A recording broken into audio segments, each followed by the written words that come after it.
dude, the government has anti-gravity technology that they're hiding. And double dude, China also has it, and they're deploying drones on U.S. soil. What do you had to? Let's hear what this podcast looks like from Sean Ryan now.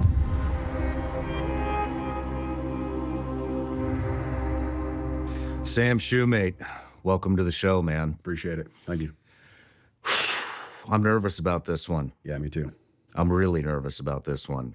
So yesterday I come into work and our stuff's been exploding because of the Sarah Adams, had Sarah Adams, Scott Mann, legend, did an interview with Masood, kind of warning everybody about it's going to be a lot of terrorism here in 2025. Didn't take long. Jan 1, it hit. And, you know, it's interesting. We couldn't get any mainstream media's outlets to pay attention to those interviews. And nobody would really give Sarah a voice. Now everybody wants to. Dude, we're going to get so crazy in 2025. That's one prediction. Okay, lock it down. If you think 2024 was riddled with silly conspiracies, you have seen nothing yet. 2025 is going to be so crazy. It's going to make 2024 look normal. Like everything in 2024 that people thought were happening, that we thought was insane, is going to seem tame. To give Sarah a voice because, oh, guess what? The fucking CIA targeter was actually right. Mainstream media gave her no attention. So that's been going crazy. I come in yesterday and for an interview, the first thing I do is talk to my producer, Jeremy, and he says that he's been in contact with you and that you had received some type of manifesto or email from the Green Beret that set off the car bomb at Trump Hotel in Las Vegas. Right. Jump in an interview and come out. My phone is blown up. Apparently CID, Army CID, which is, how would you describe it? It's like it's FBI light. Yeah. They are federal agents, but yeah, the Army's FBI. Yeah. I get all these messages from these people that say CID is talking to this person and that person, and one of these guys on the list is still operational, and they want his name redacted. And every Green Beret I know is texting me about this. It fucking really freaked me out, man. It was like, well, how did this leak? Who's tracking my fucking phone? All that kind of stuff. So I just want to say thank you for being here because I was eavesdropping in on that conversation you had with Jeremy, and this is a big story, man. This is big. Yeah, it is real big, and so thank you for being here. No, I appreciate it. Thank you. But I do. Before we get too heavy, I got some gifts for you. Oh, there you go. Excellent. So we're talking. Thank God. I was worried that they wouldn't maintain operational procedure here. Thank God they still have gifts for one another. Thank God. People monitoring the phone. Have you heard the unplugged phone? Yeah. And for anybody that wants to purchase this phone, you can get it at unplugged.com/Sean Ryan. Yeah, I have. That's awesome. So that the unplugged phone keeps big tech. Oh my God. Oh my God. He's just doing an ad for, this is like, okay. Right off the jump, couple red flags. This strikes me as the Alex Jones style procedure where I feel like this is the Alex Jones method, you know? Talk about how the water is turning the freaking frogs gay and then immediately sell a straw in the commercial break. I feel as though this is basically exactly that.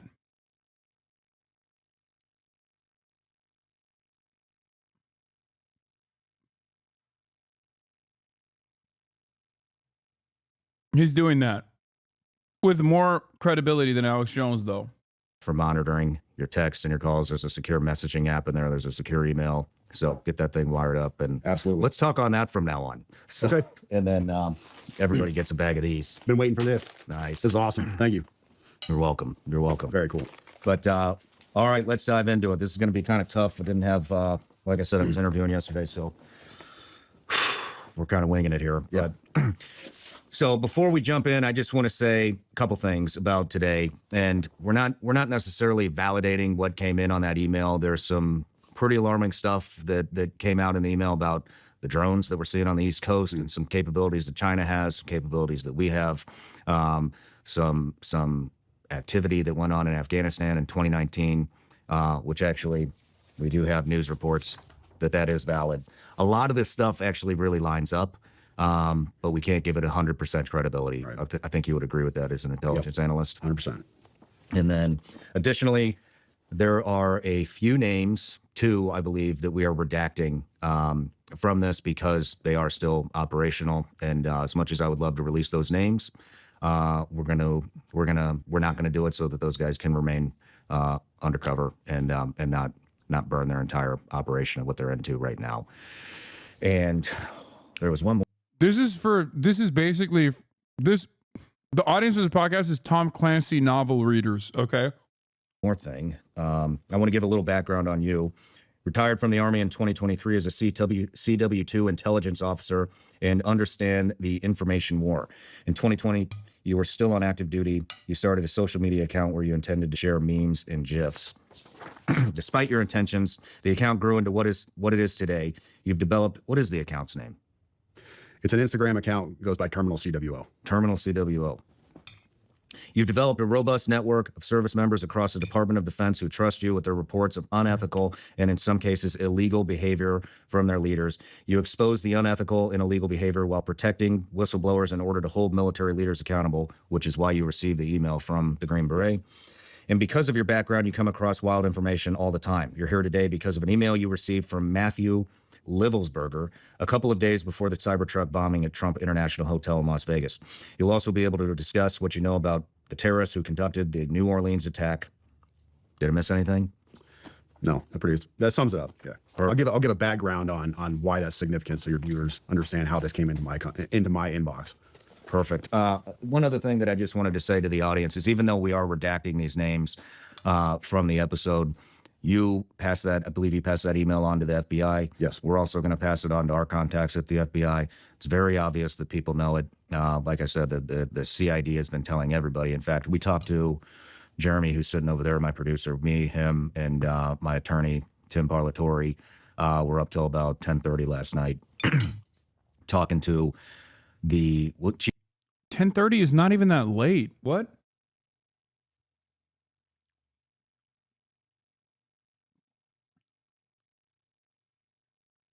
Is he one of those like early risers? Is that what it is? Is this Sigma grind set? He's like, I've tactically decided to stay way past my nap time. That's right.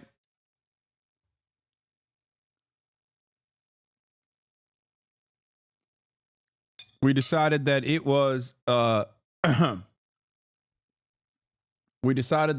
important and pertinent for the public to have access tactically to this knowledge that we have ascertained as verifiable evidence of a mass plot happening. I'm never going to stop tactical. I'm never going to stop cop speak. I love it too much, and I need to get better at it because I feel like if I do tactical speak, maybe I can get out of a ticket or something. Chief of Staff? The Army Chief of Staff POA. The Army Chief of Staff's POA took a major interest in this as well. And, one of the things that he said, I'll wait till later to bring that up, but I don't know. I don't trust any of these people. I mean, public affairs officers are there to... I'll keep my mouth. Yeah, closed on this one. create... PAO is there to protect the command. Yeah. 100%, nothing else. Yeah. They're not there to shed transparency on anything. They're there to protect the command. Let's recreate what the story is. But, and you know what's interesting? Fuck it, I'm just going to say it. You know what he said? He goes, on the call, he said, I didn't talk to him. I didn't want to talk to him. So had them talk to him. He said, between me and you guys, this guy's this guy's DNA didn't match his son, and made it sound like it's some big secret. Then at 9:34 p.m., I think it was 9:34 p.m., the New York Post had a headline that said that this guy's, so they're trying to make it sound like this guy did this because maybe he found out the son wasn't his, but there's a lot more to the story as we'll find out. So, Yeah. so let's go to you, Sam. Tell me how you got the email. All right. So for context, I've run this account for the last 4.5 years. There have been people in and out writing articles and different stuff and just investigations, some big, some small, just trying to keep accountability in the military, but developed a robust network within the military, all branches, and people feed into this and send me messages and here and there. Nothing ever like this has ever come in. But I get a, well, it started off as comments. So when you have a big Instagram account, you're going to miss a lot of messages because people message, go to hidden messages and everything else. You miss a lot of stuff. Well, I kept seeing this comment on recent posts that I put in there, and it was from this burner account that said, hey, check your DMs, check your DMs, check your DMs. So I go in there and try to find it. There's no message from this guy, hadn't come through or whatever. And then he messages again once that message was opened up.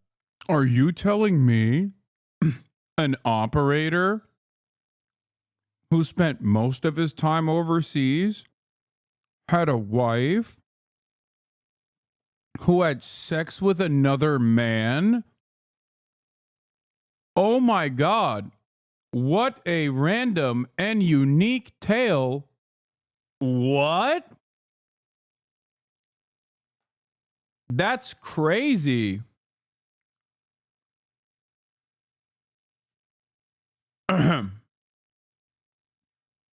Surely this is the first time such a thing has taken place.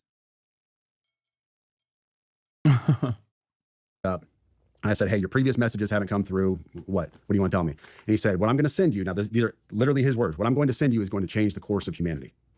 That was his phrase, change the course of humanity. Okay, a little bit dramatic. I get these messages all the time. People have this big story they want to tell. They want to expose their command, whatever. I take everything with a grain of salt until I have evidence and proof. So this guy is insistent. He tells me that he is a 18 Zulu who I've spoken to before, and he really needs to get this stuff to me. And then he talks about you. He says, I need you to get me in contact with Sean Ryan. I'm like, dude, I don't know Sean Ryan. I'm not that big. But he's insistent that I get him diverted to media sources, says go to Fox News, whatever else. And I said, all right, tell me what you got. So I give him my Proton email account, give him my signal number. And he reaches out immediately. And I'm going to read this initial message for you because this doesn't have names or anything else on it. But this was his message on Sunday. He reached out and said, like I said, this last Sunday, he said, sending with a VPN active on Wi-Fi only. Do not message me. I will send out updates via both Signal and email, but trust me, you're going to want to be involved. Well, first of all, no, I didn't want to be involved. Anyways, and then, so I didn't message. I responded back to his original Instagram message, and I said, hey, I got your message on Proton Mail. And he said, cool, delete this. So I deleted it. That's how I ended up getting this message on Tuesday. So the message that this right here, this manifesto, if you want to call it that, came in on Tuesday. And when I started reading this, my initial take was, okay, this is off the deep end. It's bonkers. I can't validate or verify any of the stuff in this manifesto. Mm-hmm. And I told him that in a subsequent email. And I'll read that to you later, my response to him. And once again, my response to him elicited, hey, get me in contact with Sean Ryan, Fox News, and he even said Pete Hegseth. Get me in contact with Hegseth. And I'm like, dude, I don't have the incoming Secretary of Defense's phone number. Sorry, bro. That's the last time I talked to him. Sean's like, I do. So yesterday morning. What date was that? That was Tuesday. That was this Tuesday. So we're Friday now. That was 3 days ago. So the day before. 30th? Yeah, the day before the attack. I dismissed this stuff out of hand. The 31st. It was on the 31st. Yes. In fact, I posted something on I told your producer about this as well. But this was a post I made on Twitter. I was just trying to be humorous, off the cuff. I didn't mean anything about it. I was just being humorous for my audience. I said, my inbox was especially eventful today. Allegations of war crimes, government anti-gravity technology, and fears about being tracked and watched by the feds. It's always, the world is ending and I have this information that needs to get to the media, and never, how you doing, bro? I like that on its face, he made fun of this guy. Understandably so, because it sounds like the ramblings of a madman. But post-mortem, now that it's a big story and it lands him on the Sean Ryan podcast, he's going to sit there and act like everything he said was totally fucking verifiable.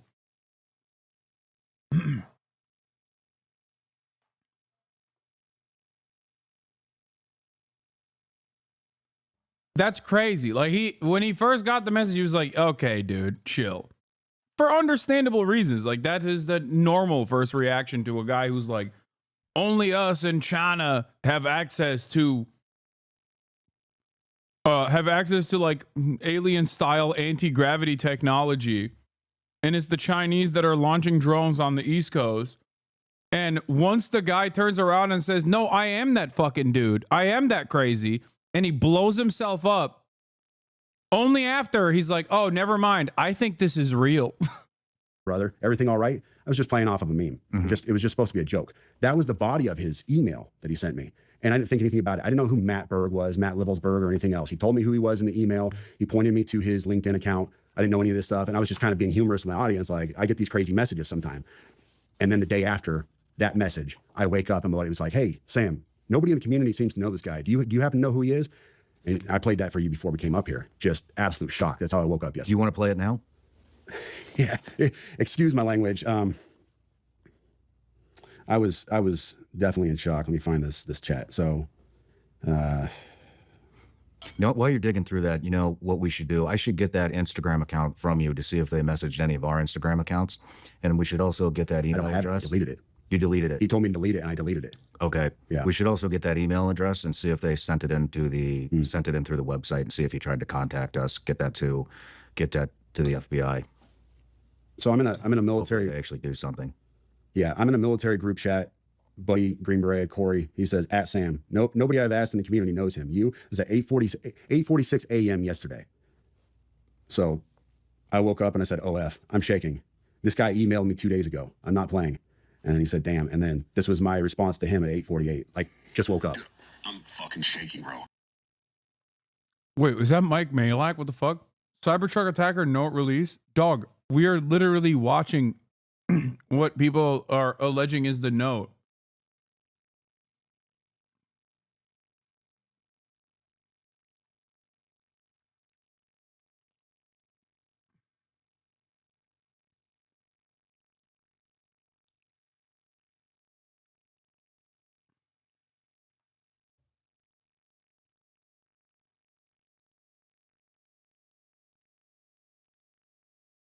This is the manifesto. The note is something else. Wait, there's a note. I saw on TikTok. Oh my God. You don't understand. This guy emailed me and told me he was being watched by the FBI and Homeland Security, but they weren't going to do anything to him because he had a VBID. I'm not fucking playing, dude. I have the email. I am shaking, man. This is nuts. And it goes from there. And I sat there for probably an hour talking to my wife. I'm shaking. I can't even think straight. Like, normal day shot. And I didn't know what I want to do. Do I sit on this? Do I do nothing with it? I've got to tell somebody. I've got to tell the FBI at least, because this is huge. This is all over the news.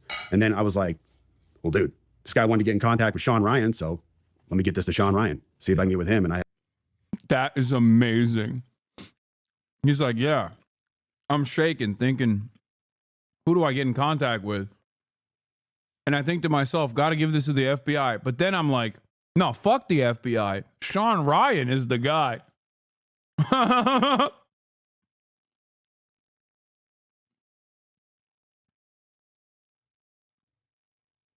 Under no circumstance do we think that the guy who exploded his Cybertruck could potentially be mentally not all there. That's what I love about the story in general, is that not a single person is going, hey, hold up, maybe the fucking 15-year touring special forces operator who had a litany of complications at home could potentially be, I don't know, mind broken. No. We only thought that before he blew himself up. Now that he blew himself up, it seems that he had actually arrived at anti-gravity technology. I had a buddy who knew your producer, and we went from there. But Wow. Do you want to read the email? Yep. So this email came in on December 31st at 10:42 a.m. That is Tuesday. He said, in case I do not make it to my decision point or onto the Mexico border, I am sending this now. Please do not release this until 1 January and keep my identity private until then. First off, I am not under duress or hostile influence or control. My first car was a 2006 black Ford Mustang V6 for verification. What we have been seeing with drones, he puts that in quotes, he says drones, is the operational use of gravitic propulsion systems powered aircraft by most recently China and the East Coast, but throughout history, the US. Only we in China have this capability. Our OPSEN, that's Operation Center, our OPSEN location for this activity is in the box below. China has been launching them from the Atlantic from submarines for years, but this activity recently has picked up. As of now, it is just a show of force, and they are using it similar to how they used a balloon for SIGINT and ISR, which are also part of the integrated comms system. There are dozens of those balloons.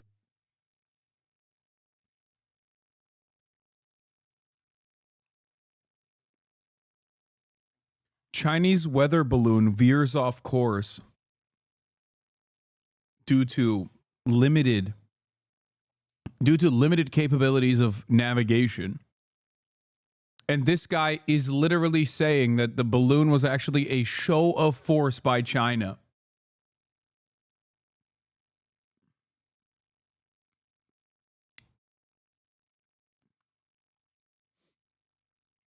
Tactical Talk is making this so epic. Yeah. Tactical Talk always makes things more epic and cool. In the air at any given time. The so what is because of the speed and stealth of these unmanned aircraft. They are the most dangerous threat to national security that has ever existed. They basically have an unlimited payload capacity and can park it over the White House if they wanted. It's checkmate. U.S. government needs to give the history of this, how we are employing it and weaponizing it, how China is employing them, and what the way forward is. China is poised to attack anywhere in the East Coast. I've been followed for over a week now from likely Homeland or FBI, and they are looking to move on me and are unlikely going to let me cross into Mexico, but won't because they know I am armed and I have a massive VBID. Let me pause right there for a second. So he says a massive VBID. When I was talking to the FBI yesterday, they didn't know what a VBID was. I had to explain what that acronym meant, literally. You fucking serious? Dead serious. I said it twice and he goes, you said that word. Are you serious? They didn't know what a vehicular born improvised explosive device means? These goddamn lawyers, I hate the FBI. They're not the doorbusters like we are. Yee. Goddamn suits. It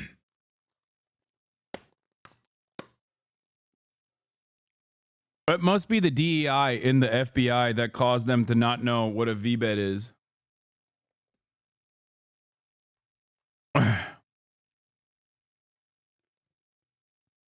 God damn it. I'm pissed off. These freaking suits, man. They're all lawyers, the lot of them. They don't know how to do real work, real operator work. Unlike my boy Matthew Livelsberger. VBID. Can you tell me what that is? For your audience, a VBID, for your audience who has not been in the GWOT for the last 20 years, a VBID is a vehicle-borne improvised explosive device. In layman's terms, a car bomb, what we saw at Trump Tower. So, backing up, he says, I am armed and have a massive VBID. I've been trying to maintain a very visible profile and have kept my phone, and they are definitely digitally tracking me. Here's where he gets into the other stuff. And this is where we had to redact the names. Well, your producer redacted the names. I have knowledge of this program and also war crimes that were covered up during airstrikes in Nimruz province, Afghanistan in 2019 by the admin, DOD, DEA, and CIA.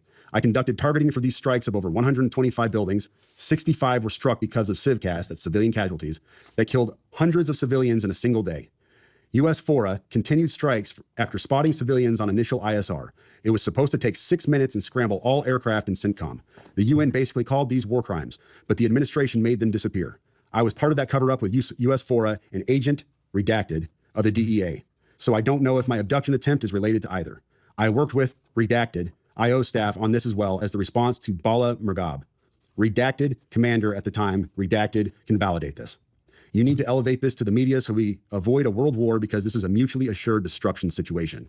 Then he says, for vetting, my LinkedIn is Matt Berg or Matthew Livelsberger, an active duty 18 Zulu out of 110, that's 1st Battalion 10th Special Forces Group.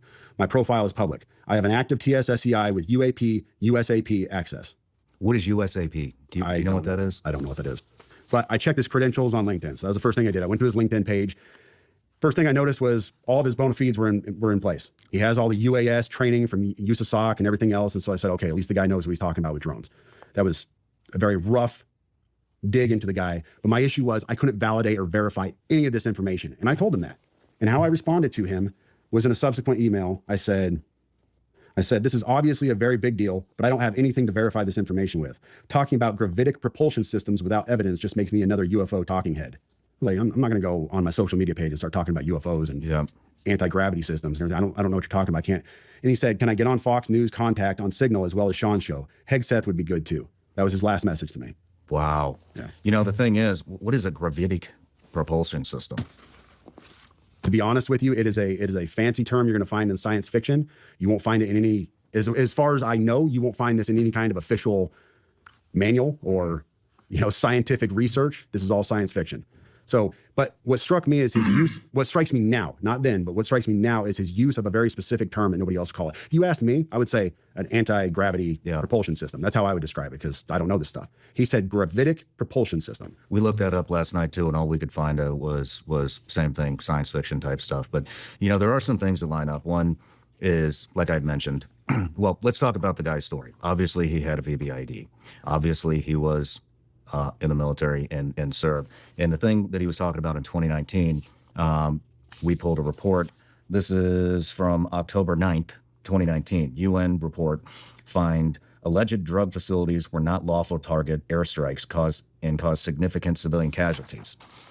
The United Nations Special Report, which examines the impact on civilians of the United States airstrikes on alleged drug processing facilities on 5 May 2019 in Afghanistan, determines the operation caused a large number of civilian casualties. The report also examines the legal framework applicable to this incident. In June 2019, the UN Assistance Mission in Afghanistan, together with representatives of the Afghanistan Independent Human Rights Commission, conducted a site visit to areas impacted by the strikes in Farah Province, Bakwa District, as part of its extensive fact-finding into the 5 May incident. The UN verified 39 civilian casualties, among them 14 children, 1 woman, from multiple airstrikes on more than 60 sites that the United States, Afghanistan identified as drug production facilities in Bakwa District and in parts of neighboring Delaram District of Nimraz Province. They were eliminating the competition, dude. They were like, only we get to produce drugs in Afghanistan, you sons of bitches. What do you think you're doing? Moreover, the UN is working to verify credible reports of at least 37. Yeah. Also, the DA wasn't actually wasn't Afghanistan. I know. I'm not joking when I say only we, JSOC. When I say we, I mean JSOC. Only we get to produce opium in Afghanistan, not you. Suspiciously, none of it makes its way to the United States of America.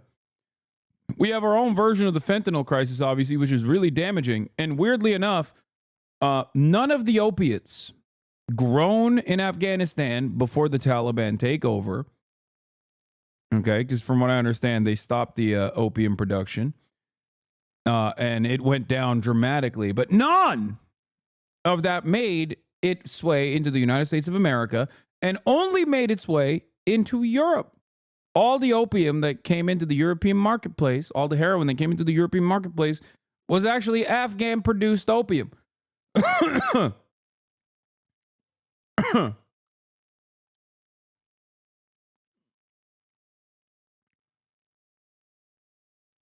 So, having said that, could the part of him talking about covering up war crimes in Afghanistan be real? Yeah, no shit. I do think that it's probably real, because that part is like adding on additional seasoning to a completely improvised, insane conspiracy theory, and then ending it with, and I drove a car. That is so commonplace and so normal that it is the same as him saying, to verify, I also have, my first car was a Mustang V6 in 2006. It's like, yeah, I get that.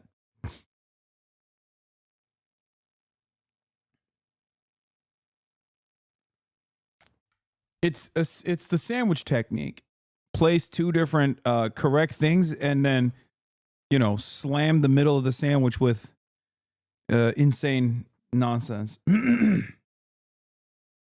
7 additional civilian casualties, the majority of whom were women and children. Although airstrikes on the alleged drug processing facilities had taken place before, this was the first time that UNAMA had received reports of large number of civilian casualties resulting from such an operation. And it goes on. I'm not going to read all this. We'll link the article here. But so that 100% lines up. The other thing, you know, that really struck me is, like I'd mentioned, after our phone call, I jumped in an interview. After the interview, If we find out that GravTech is there and that's what the orbs are, you're so cooked, bro. I mean, dude, I'll gladly say I'm wrong. So you believe this part, but not his work on drones and what he's seen? No, I'm the one who brought up that he was supposedly working on drones in Germany. I don't know why a special forces guy would be working on drones. It's not like he has an engineering background. He's just a fucking doorbuster, but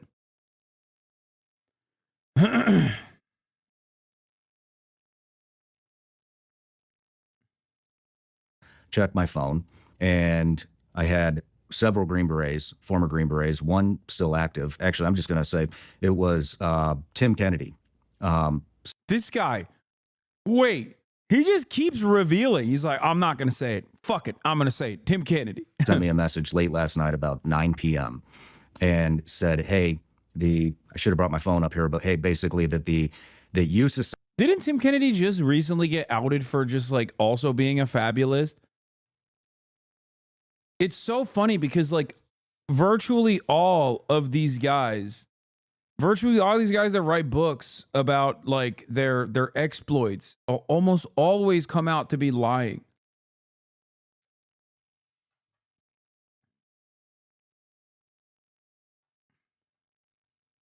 They're serial exaggerators. Mick Huya is another great example. Sean O'Neill, who weirdly follows me. I don't know why. SOC wants to give me more context on what had happened on this guy. And so first I wasn't going to take the call because I don't trust the government anymore. I don't think anybody does. But I was on the phone with my producer, who was a naval surface warfare officer, and my attorney, Tim Parlatore. They said we should talk to him. So I called Tim, was really pissed off, reamed his ass about it, and then later apologized. But, you know, I think you had mentioned that you had received a message from somebody that says nobody's heard of this guy. Tim sent me a picture of him shooting with this guy. And I don't know if I should release that photo or not, but Tim... He's like, but I don't give a shit. Tim basically told me this. So I got the POA's number, the public affairs officer, sent it to Jeremy and Tim. He talked to them. And what they wanted us to know was that this guy was an upstanding soldier, an excellent operator, was moving on, was moving towards retirement and moving on to basically enhance the future of warfare. They wanted us to know that. Then the PA officer, sounds like almost jokingly said, which I don't know why you would joke about this, said that, oh, and between us, which why the fuck would a POA officer say between us? I mean, if they didn't want us to know that information, then they just wouldn't have told us that. But they wanted us to know, obviously, that the DNA with his supposed child was not a match. And so I think what they were trying to do is basically make this out to be, oh, this is why this happened. He got bad news that's not his child. What's really interesting and funny about podcasts like Sean Ryan's and all these like ex-CIA guys, they're popping lately. They're all over the place, is that I just don't trust them at all. I feel like if there's a guy who's still a Fed, it's these guys. This way they get to capture the attention of a lot of the conspiratorial minded people. Okay. And then just like steer them in whichever direction the federal government thinks is an appropriate vector for conspiratorial mindset. And not like dangerous things that are actually dangerous for the federal government. Like there's no way you can convince me that a guy who's like worked with the CIA is like a contractor is just now a former Fed who hates the government. I just don't believe it. I don't trust anything that these guys say, which is funny because all of those like cynical conspiracy brained guys who traffic in a number of different rabid conspiracies will literally just only listen to these dudes and think these guys are the bravest truth tellers out there. And it's like, dude, if you're a conspiracy guy and you're skeptical of the government, why would you ever consider a Fed to be a truthful person? I will never understand that. I don't understand it. I will never understand it. I think it's very strange. And so that's why he did it. But with all the other context, don't you think this show so far is just LARP? I think it's half LARP, and no, it's there's a lot of LARP for sure. especially with the 2019 incident, which was obviously a cover-up, I think that has a major role in this. The other thing is, because we already have a track record of what happens when you are a real whistleblower. Okay, you don't have to look any further. One of them has been on my broadcast, Chelsea Manning, and the other is not allowed on U.S. soil, Edward Snowden. Okay, when you're an actual whistleblower, you face tremendous repercussions. You don't get to go on a freaking podcast. You get killed by Boeing, or you get killed by ChatGPT, allegedly. You know? You either die mysteriously and the coroner rules your death a suicide by gunshot, 8 shots to the back of your head. That's the way. That's your method of execution. I mean, not execution. Your method of suicide. Or you have to live your life in exile in Russia. Or you have to live in a consulate building in a non-extradition country for the rest of your life as they openly fantasize about executing you and only let you live basically, many, many years after they've ruined your life. Julian Assange. So, I don't know. I just feel like, if you're like a real whistleblower, opening the book on these government conspiracies, shining a light on these government conspiracies, you're not going to have one of the most popular podcasts out there. The only person I will say that, I trust, despite their background of being around federal, being around the CIA and being trained by the American military, is Brace Belden. As he did, go to Rojava. So, of course, in that time frame, I'm sure that there were members of the CIA and the, American government that trained him. But I still trust them. No, I'm saying, you're saying in Chelsea, but no, Chelsea served her time. That's different. I'm saying Brace didn't get into any problems. Well, I guess Brace wasn't really a whistleblower either. He's not a whistleblower at all. I started receiving a lot of messages from one of the redacted names, who's a DEA agent, the one that he's talking about in the email to you. We got it from multiple sources, one of which was actually a videographer for me, I think 4 years ago. He worked for me a very short period of time. I had to let him go. He joined the Army, went to OCS, became an Army officer, sent me a text, super freaked out. Apparently he was on some rafting trip with somebody that knows the DEA officer and said, hey, this guy's still operational. He wants his name redacted. Wow.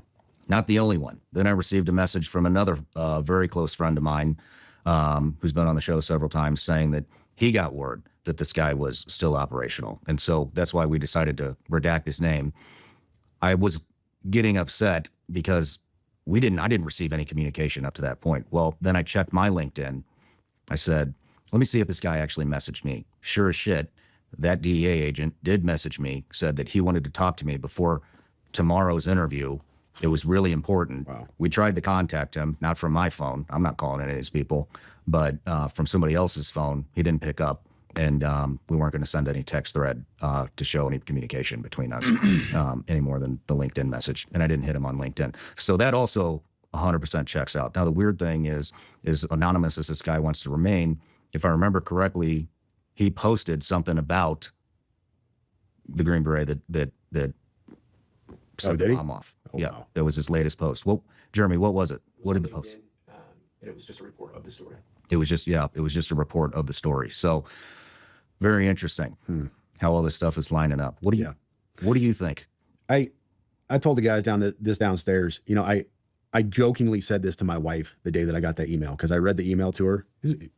You all have heard the email now. You realize without context of who this person is, how just crazy it sounds. And I told her, I said, well, I mean, I guess if the dude ends up getting rolled up by the feds or he gets killed, we got a story, huh? Man, famous last words, right? That's your speculate, dude. Like, no, one, it still sounds just as crazy, and two, you're betraying the severity and the veracity of the email, the contents of the email, by saying you only care about the story element of it. Because if you truly thought what he was saying is true, you're like, dude, the government has anti-gravity technology that they're hiding, and double dude, China also has it, and they're deploying drones on U.S. soil. Clearly, even you don't believe, even now, what the contents of that email was. This is what I don't understand. Elon called you a stupid idiot? Oh, hell yeah. Do we get, what did he say? Here, give me roll the clip. Elon said school